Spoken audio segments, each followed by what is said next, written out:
আল্লাহ দাদা যদি এমপি হয়ে সংসদে যাইতে পারে তাইলে আমাদের আত্মবিশ্বাস দাদা একজন বড় মাপের মন্ত্রী হবে। দাদাই যদি মন্ত্রী হয় আমাদের এই ঢাকা 3 আসনে অনেক উন্নয়নমূলক কাজ বাকি রয়েছে, গ্যাস, বিদ্যুৎ, তারপরে রাস্তাঘাট, সুরেজ লাইন, নানান কাজ বাকি আছে। আমার আত্মবিশ্বাস দাদা যদি এমপি হয়ে সংসদে যায় তাহলে আমাদের এই কেরানীগঞ্জের অনেক উন্নয়ন হবে, এইটুকু আমার আত্মবিশ্বাস। এটা হলো আওয়ামী লীগের দুঃশাসন, ফেসিবাদ সরকারের দুঃশাসনে আমাদের এই ঢাকা 3 আসনে অ্যাডভোকেট নিপুণ রায় চৌধুরী অনেক লাঞ্ছিত হয়েছে, অনেক আক্রান্ত হয়েছে। অ্যাডভোকেট নিপুণ রায় এবং দাদা গয়েশ্বরচন্দ্র রায় অনেক জেল জুলুম খাটছে, অনেক অত্যাচারের শিকার হয়েছে।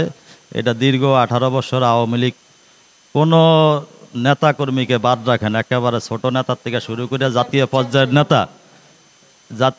নেতাদেরকেও জেল জুলুম, রাস্তাঘাটে অপমান লাঞ্ছনা করছে। এবং নিপুণ রায় দিদিকে যে পার্টি অফিসের সামনে ইট মাইরা মাথা ফাটাইছে, এটার জন্য আমরা বিচার চাই, বিচার চাই আমরা, যাতে এটা উপযুক্ত বিচার কইরা এই আইনের আওতায় শাস্তির ব্যবস্থা করা হয়। ধন্যবাদ আপনাকে। আমাদের দেশনায়ক তারেক জিয়া লন্ডনে বৈশা দীর্ঘ এই 15 বৎসর বাংলাদেশ জাতীয়বাদী দল এবং এর অঙ্গ সংগঠনের সহযোগী দলকে যেইভাবে নেতৃত্ব দিয়ে চমৎকারভাবে এই দলটাকে গুছিয়ে রাখছে। কারণ আপনারা জানেন বাংলাদেশ আওয়ামী লীগ এই বিএনপিকে ভাঙ্গার জন্য, বিএনপিকে কয়েক টুকরা করার জন্য বহু ষড়যন্ত্র করছে, কিন্তু যতবারই আওয়ামী লীগ ষড়যন্ত্র করছে ততবারই আওয়ামী লীগ ব্যর্থ হয়েছে। কিন্তু আমাদের দেশনায়ক তারেক জিয়া হইল বারবারই সফল হয়েছে।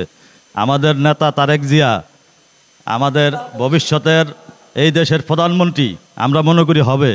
উনি যে মাদকের ব্যাপারে, বিভিন্ন অপরাধের ব্যাপারে তার বিএনপির অঙ্গ সংগঠনের নেতাদেরকে যে নির্দেশ দিছে, আমরা সামান্য একজন ছোট্ট নেতা হিসাবে তার নির্দেশ পালন করার জন্য সর্বক্ষণ প্রস্তুত আছি ইনশাআল্লাহ।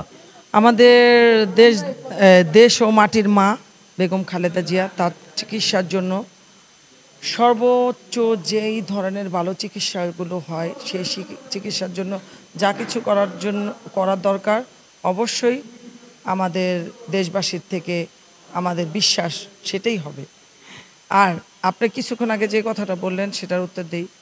নিপুণ রায় চৌধুরী আমাদের দিদিকে আমাদের বিএনপি পার্টি অফিসের সামনে যেই ধরনের এই মিন করে যে নির্যাতনটা করেছে, তার জন্য ফ্যাসিক হাসিনার তাদের যারা নির্দেশনা পালন করছে তাদের বিচার চাই।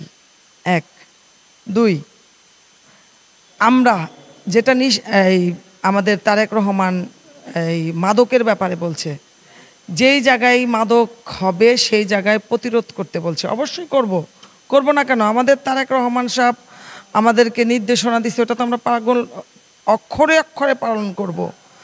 আর এটা আমরা করব। এবং আমরা যদি ব্যর্থ হই, আমাদের দিদি আছে, দাদা আছে, সমস্যা নেই, অবশ্যই তারাও বলছে আমাদের লোকালভাবে যে নেতাকর্মীরা আছে তারা ব্যর্থ হলে বাকি পদক্ষেপ যেটা নেওয়ার দরকার দিদি এবং দাদা তারা নিবে। আর আমাদের দাদা এবং দিদি আল্লাহ রহমতে অনেক অনেক ভালো ব্রেন এবং অনেক শান্তিপ্রিয় নেতা এবং নেত্রী, তারা শান্তি যেভাবে হয় ওইটাই করবে।